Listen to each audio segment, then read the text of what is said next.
Asian cup ফুটবলে ভারতের বিপক্ষে বাছাইয়ের ম্যাচকে সামনে রেখে সৌদি আরবে ক্যাম্প করতে গেছে বাংলাদেশ জাতীয় ফুটবল দল। ক্যাম্পে জামাল ভুঁইয়াদের সঙ্গে যোগ দিয়েছেন ইতালিয়ান প্রবাসী ফুটবলার ফাহমিদুল ইসলাম। গতকাল সোমবার 10 মার্চ রাতে বাংলাদেশি বংশোদ্ভূত ইতালিয়ান ফুটবলারের যোগদানের বিষয়টি নিশ্চিত করেছে Bangladesh football federation Bafufe.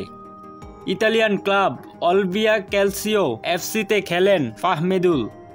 অলবিয়া Calcio ইতালির চতুর্থ সারির লিগ বা সিরিডর ক্লাব। লিগে দলটির অবস্থান 13তে।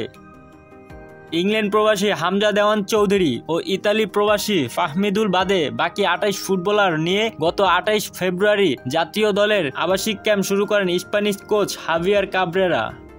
5 মার্চ দল নিয়ে সৌদি আরব যান কোচ। 4 দিন অনুশীলনের পর সোমবার সৌদি সময় সন্ধ্যায় দলের সঙ্গে যোগ দেন ফাহমিদুল। ইতালি প্রবাসী এই ফুটবলার যোগ দেওয়ায় জাতীয় দলে ক্যাম্পে খেলোয়াড় দাঁড়ালো 29 জন। হামজা দলের সঙ্গে যোগ দেবেন 18 মার্চ ঢাকায়। 23 সদস্যের দল নিয়ে ক্যাবরেরা ভারতের শিলং যাবেন 20 মার্চ।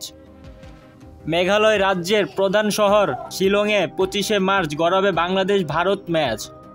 দ্বৈরথের জন্য অবসর ভেঙে ফিরেছেন ভারতের বর্ষিয়ান ফরওয়ার্ড সুনীল ছেত্রী।